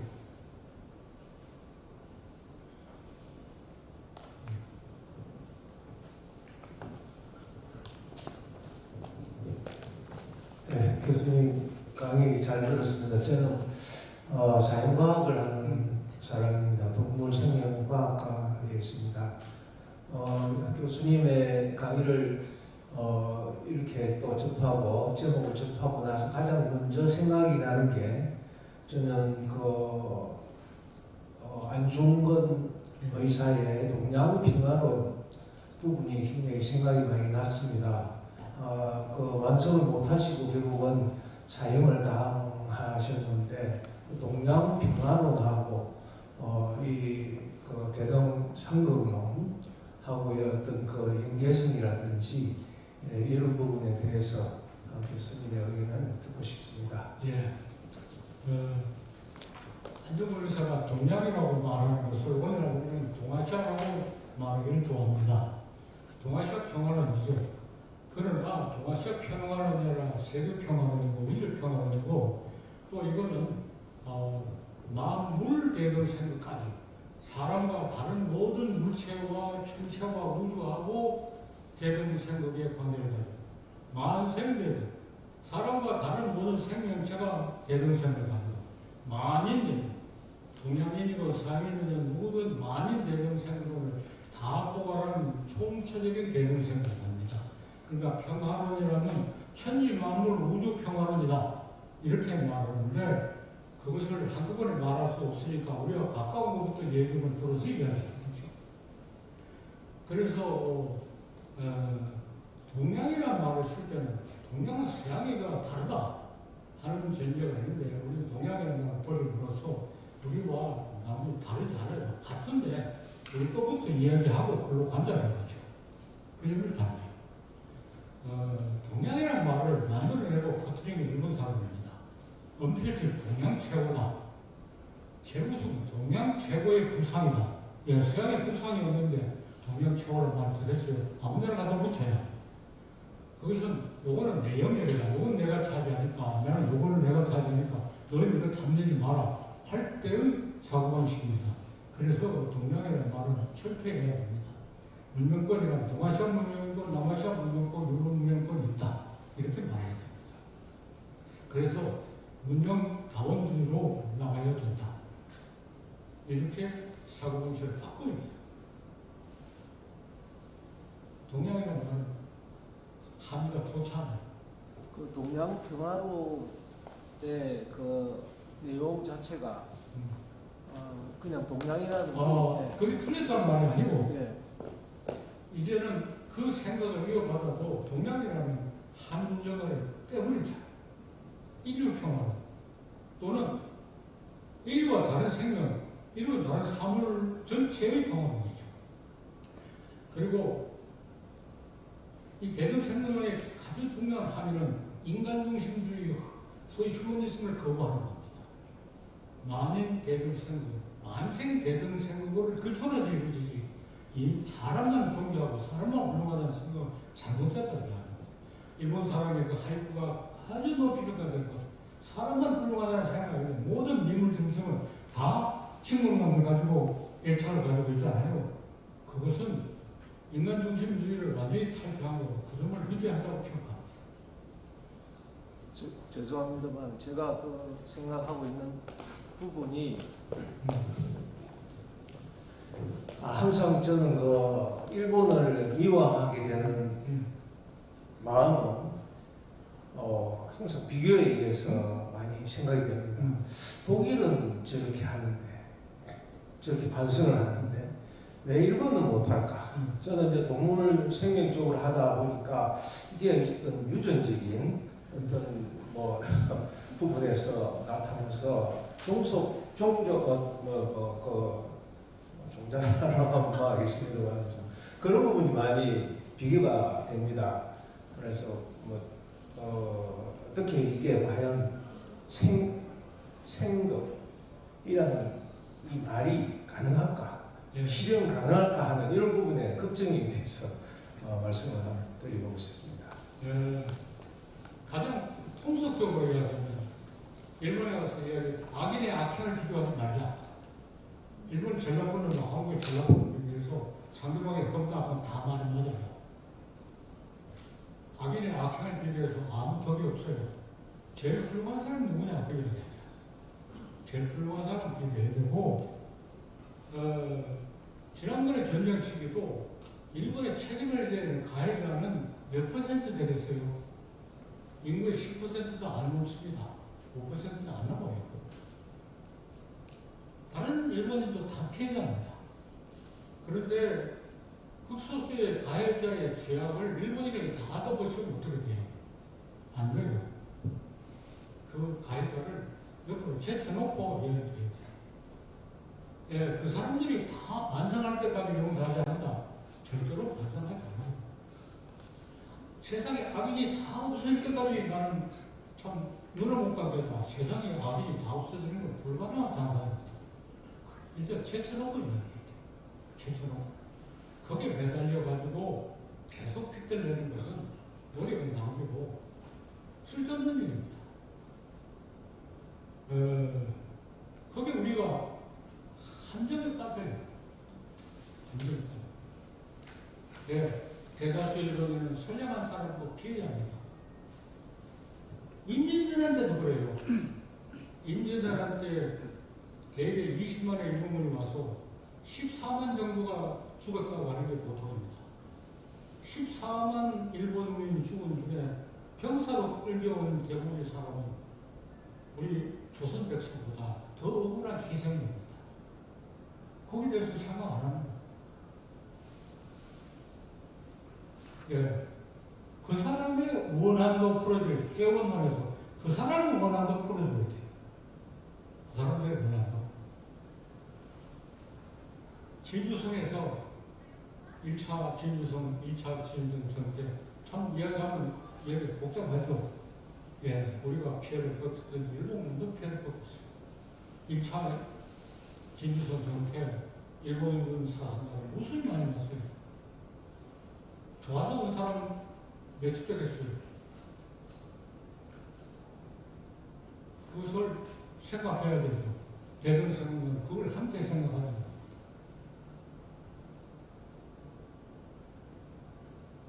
예, 회원론이 바람직하게 별로 안 하지만 우리가 회원을 하려면 회원을 구설하는 게 아니라 춤을 춥다. 여기 민속무용학과 있으니까 참 좋아요. 민속무용학과에서 회원이 춤을 춥시다.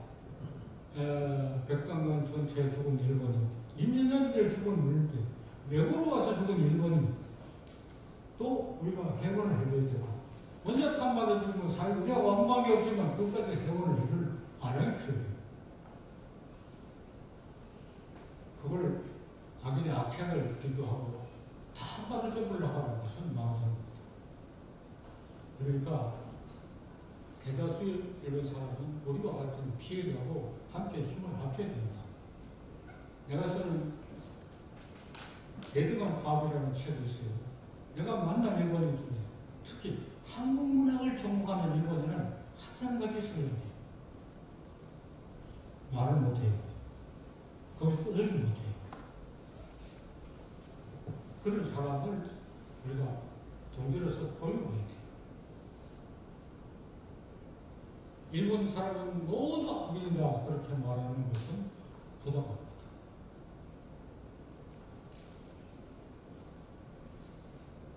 지난번에 방송국에 이순신 같은 거 보고 명랑패들 보면 일본군 병사도 우리가 같은 피해자라는 얘기가 전혀 안 나와요. 일본군에 대해서 전부 적게 심합니다. 일본 사람들은 임진왜란은 도요토미 히데요시 개인적 욕망이다. 한놈이 잘못해서 그렇다고 잡아 촉치고 면접을 받으려고 해요. 아니다. 도요토미 히데요시는 너 다 잘못했다 하지 말고 거기 반쯤이라도 동조를 해줘야 돼요.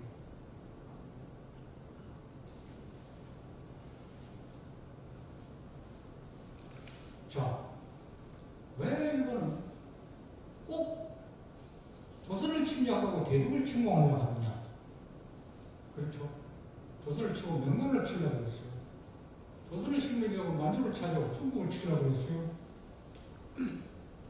이거는 글로 쓸 타당성은 없어요. 나는 그렇게 생각해요. 격제가 멸망할 때 나당연합군한테 멸망했어요. 부하로 온 일본인 선장도 나당연합군에 나타났어요. 그래서 중국과 조선을 함께 치려고 하는 외리에 박혀있는 것 같아요. 복수전을. 왜 조선을 치고 꼭 중국을 치려고 하고 그것을 저주하지 말고 가볍게 여기는 심정도 가질 수 있어요. 그렇게 말하면 말도 안 되냐. 성경에서 예수가 원수를 사용하는 것을 어떤 뜻으로 이해했는가 하는 의문을 내가 질문을 되돌리고 싶어요. 그렇게 태평양철이 도량 넓기만 되느냐? 예, 넓으면 악인도 개심할 수 있어요. 아직도 개심할 수 있는 기회를 줘요. 이런 말을 흔히 해요. 나는 일본과 속 좁기 시작을 하면 백전백패다. 일본과 속 넓기 시작을 하면 백전백승이다. 예, 일본과 속 좁기 시작하지 말고 속 넓기 시작을 해요.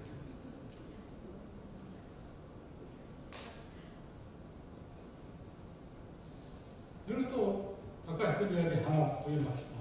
군사력과 외교력 합시다. 군사력과 외교력. 1년간한테 일본은 군사력이 우세했어요. 우리는 군사력과 외교력이 합쳐가 얼마나 격퇴했어요. 그렇죠. 1차 대전, 2차 대전 때 독일이 군사력이 압도적으로 없었어요. 결국은 군사력과 외교력을 합쳐서 독일을 펴가지고 패전을 승전으로 되돌렸잖아요. 그런데 군사력은 아주 용감무상하고 훌륭한데 외교력은 비겁하다는 사고를 우리가 아주 많이 했어요. 역대 중국의 통일정부가 들었을 때 반드시 월남을 침공했어요. 그래서 월남은 군사력으로 물리쳤어요. 왜 조선은 침공하지 않았나? 외교력으로 막았어요.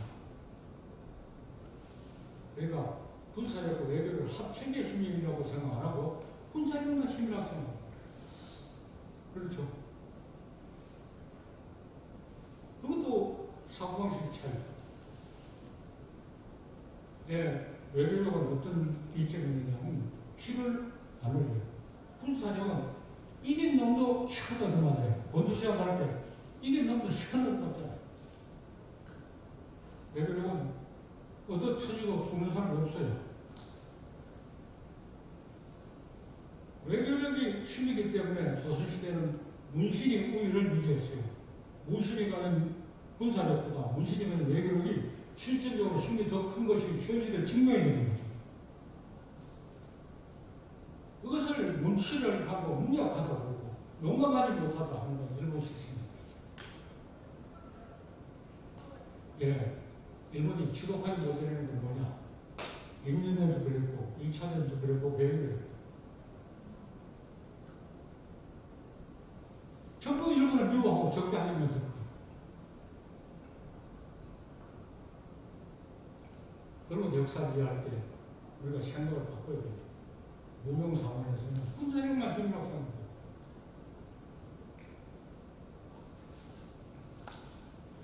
외교력은 비겁하다. 예, 군국주의 사고방식.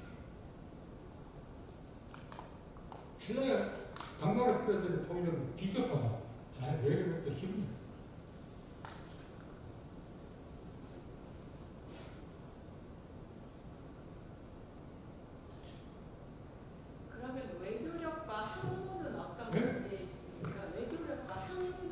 예, 일본은 군사력만 힘이라고 생각하니까 문사가 지배하고 집권을 했습니다.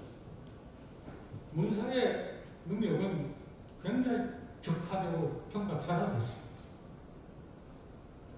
그리고 무사가 전쟁을 일으킬 때 내부에서 제어하는 힘이 없었어요.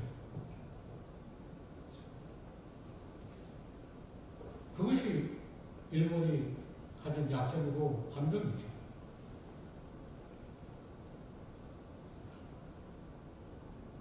일본의 역사 소설에 아까 들었죠. 역사 왜곡에 대한 개념이 없어요. 그냥 말하고 싶은 대로 말해요. 두 번째, 역사는 뭐냐? 칼제비들이 칼싸매고 이어진 경우예요. 백성들이 좀 더 살게 되느냐, 숨을 쉬게 되느냐 하는 데는 관심이 없어요. 백성들이 잘 살게 되느냐, 좀 숨을 돌게 사는 건 문인의 관심이고 무신의 관심인데 그건 배제돼요. 문신이 있었어요. 무신의 하수인이고 보조인인 거죠. 시킨 대로 하고 쓰라는 대로 쓰라. 이러거든. 그래서 본인이 가지고 있는 그런 두 가지 특징이 있습니다. 하나는 비판 정신이고 하나는 애민 정신이에요. 비판 정신과 애민 정신이 없을 때 참 훌륭해진다는 걸 볼 수 있어요. 오늘날 또 일본의 학자들은 자기는 전문 기능이라고 생각해요. 비판적 지식이 아니에요. 그저 한국어 편집 부르고요. 전문 기능.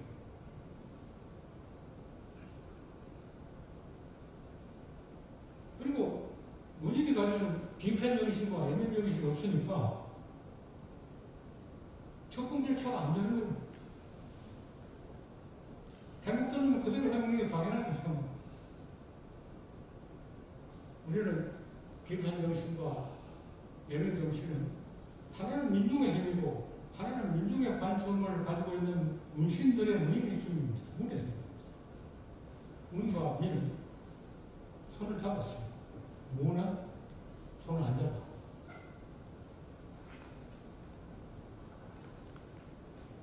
그래서 어떤 책의 한 대목에 두 나라 역사 소설을 구체적으로 비교하면서 너무 큰 차이가 끝내 칼싸움에서 누가 이기고 저는 이야기밖에 없어요.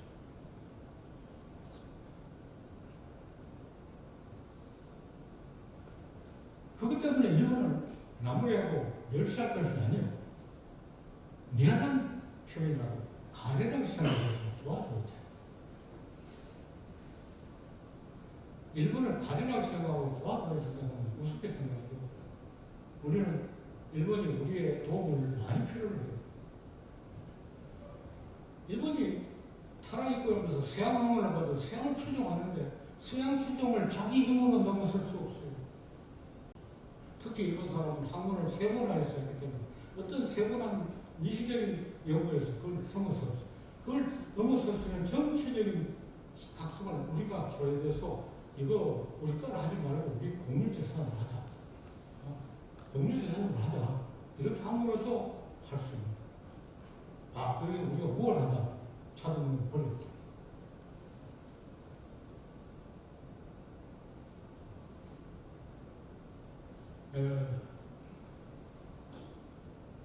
지금 우리가 어느 정도 성숙된 의식을 가지고 한일 문제를 해결하느냐는 것은 우리의 역량인 동시에 전 세계를 향해서 모범을 보일 필요가 있습니다. 팔레스타인과 이스라엘에 지금 목숨을 건 싸움은 모두 개탄하잖아요. 그런 민족, 무슨과 민족 갈등을 해결하는 전례를 우리가 한일관계에서 만드는 게 설레요. 그리고 우리가 전례에 의하면 당신들도 이렇게 하면 어떻겠냐고 접근해야 돼요. 한일관계 갈등은 점점 더 증폭시키고 그거를 해결해야 된다는 건 어불성설이죠. 예, 한일관계 해결하는 우리에게 주어진 큰 시련이고 기회예요. 우리 선조들이 식민 통치를 하고 모든 고문을 당하고 수많은 사람이 학살된 피의 대가를 이런 노력을 통해서 헛되지 않게 해야 돼요. 복수전을 통해서 헛되게 하는 게 아니고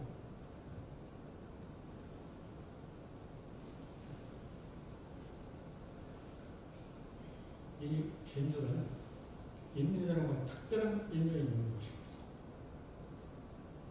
그 문제를 우리가 이 진주성을 바라보면 하루 잊을 수가 없어요. 저게 전쟁을 하면 피가 흐르는 못 믿죠. 과거이면서 현재입니다. 그러면서 저걸 우리가 넘어설 것이라는 사명감이 주어지고 정상대학의 그런 이론을, 그런 역사의식을 도출할 수 있는 의무를 지고 있는 거예요. 이렇게까지 생생한 현장이 있는 데가 없어요. 그렇죠. 부산도 가면 동해성 전투에 죽은 유골이 지하철 공사 때 관련해서 지하에 넣어졌어요. 그건 지하에 넣어졌어요. 외관에는 나타나 있지 않아요. 서울에 가서 일본이 어떤 부탕전을 지었는지도 아무 현적이 없어요. 이제 진주 현장을 그대로 보존하고 있어요. 진주 박물관은 굉장한 박물관. 이것을 받아들여서 여기에 대해서 바람직한 해결을 할 의무가 1차적인 임무가 여기 주어졌고 이 경상대학이 할 일이었어요.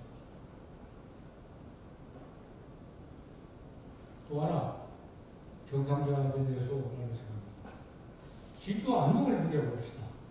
안동은 퇴계 유학을 이어받았습니다. 여기는 남명의 유학을 이어받는 거죠. 퇴계는 남명이 말했어요. 나는 비단을 자르다가 짜지 못했고 퇴계는 무명을 짜서 적당히 써먹었다. 그 문명이 촉새가 됩니다. 완성품을 만들기 때문에 그것 때문에 구속됩니다. 발상의 자유가 없어져요. 남명은 한락하다 못했기 때문에 우리가 얼마든지 할 수 있어요. 남명은 사명과 의지만 보여주고 실제로 하지 않았어요. 그걸 우리 각자가 다 하게 만드는 거죠. 그래서 퇴계유산보다 남명의 유산이 정말 소중하다는 이유로 그러죠. 퇴계유산에는 자유를 가지고 어려워요. 자칫하면 이단이 되거든요. 남명은 이단에 그걸 긋지 않았어요. 남명이 못한 거 우리가 봐야 돼요.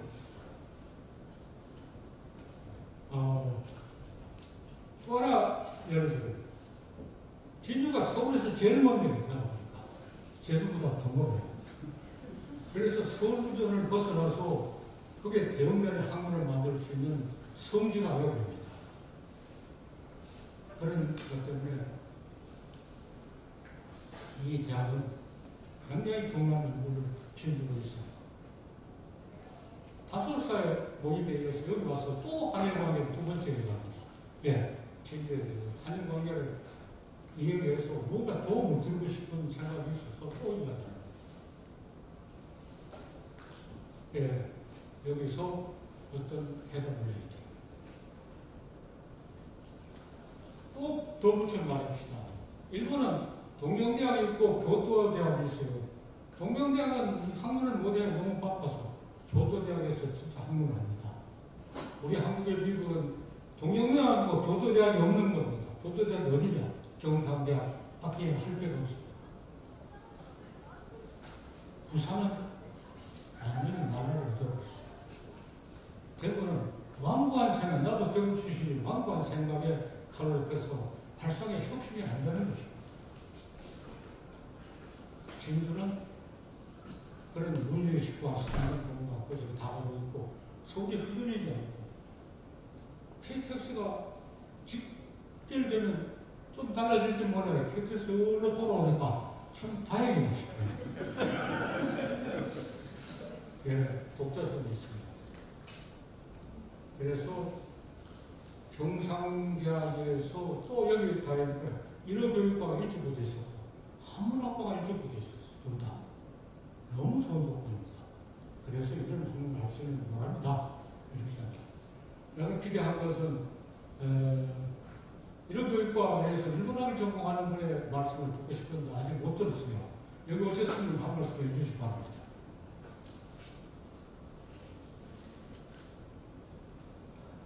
없어요. 누가 미래요? 제가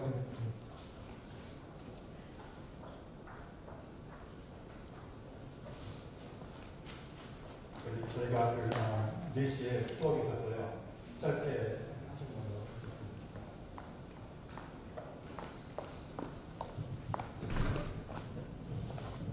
하겠습니다. 감사합니다. 제가 사실 질문을 드리려고 하다가 말씀 속에 다 해결이 되어버렸기 때문에 안 해도 되는데 제가 일어선 것은 무슨 말씀드리기 전에 오늘 우리 경상대학교 인문학 연구소의 오늘 조도일 교수님의 초청 특강은 진주에서 너무나 필요한 아주 중요한 그런 시기에 또 필요한 것에 대한 큰 모멘텀을 하나 줘서 굉장히 감사를 드리고요. 저는 좀 제가 현재 질문을 드리기 전에 과기대에서 출발한 한국차문화 관련해서 통합이 되어서 한국차문화연구원이 경상대학에 썼습니다. 그게 초대 원장을 맡고 있는 정은식입니다. 우선 좀 이상하지만 인사드리겠습니다. 예, 반갑습니다. 저는 차에 관해서 좀 못하지만 개인적으로 한 50년 보내니까 차라는 것이 이런 것이 있구나 이렇게 생각이 드는데 저는 생각이 한일 문제가 한중일 중에 한일 문제가 가장 핵심을 떠오르는데 한국과 일본의 축소판은 진주와 무사개업이라고 생각합니다. 한국과 일본의 축소판은 진주와 일본의 무사개업이라고 생각합니다. 그것만 생각하면은 왜 한일이 역전됐는가를 이해할 수 있다고 생각합니다. 그런데 저는 핵심은 차 문화가 고대의 중담사까지 거슬러 올라가 보니까 고대의 한중일의 문화는 자리이타의 정신이 한중일 모두가 공통이 되어가지고 공통문화유산으로 충분하다고 믿고 있습니다. 그까지 가는데 우리 조동일 교수님의 문학세계, 세계문학까지 쓰는 데 대해서 저도 수십 권의 책을 거의 다 읽었는데 큰 의문이 되었습니다. 그런데 제가 말씀드린 것은 물질문화, 아까는 베개 같다 정신문화와의 관계를 얘기하는데 저는 차 문화를 가지고 우리 경상대학에서 정말 한국의 최고의 차문화 수도 진주로서의 위상을 더 높여가지고 세계로 뻗칠 수 있는, 그러면서 일본도 중국도 포용할 수 있다고 믿고 있습니다. 그런 점에서 진주의 역할, 아까 말씀하신 대로 경상대학의 역할은 참으로 중요하다, 저는 그렇게 생각하면서 이 물질 문화 그런 마음을 가지고 과연 정신문화하고 되는데 좀 원로 선생님의 말씀을 조언을 잠깐 듣고 싶습니다. 감사합니다. 너무 포괄적인 질문이어서 대답하기 복잡합니다. 한 가지 지적합시다. 일본 사람은 차를 너무 적시화해요. 그 적시화하는 것이 일본의 무사문화하고 연결되는데 적시가를 거치고 자연스럽게 생활을 하는 것이 거기에 대한 대안이다. 이것만 말씀드리고 그 질문을 다 감당할 수 없는 걸 미안하게 생각합니다. 예. 이상이 맞을까요? 이상으로 맞춰도 될까요? 꼭 하실 말씀이 있으면 한 번 더 듣겠습니다.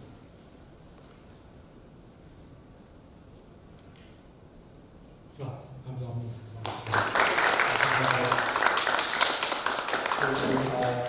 가장 감사드리고 귀한 강의 감사드리고 여러 가지 위해서 저희 학교청에서도 도전을 주신 것 같습니다.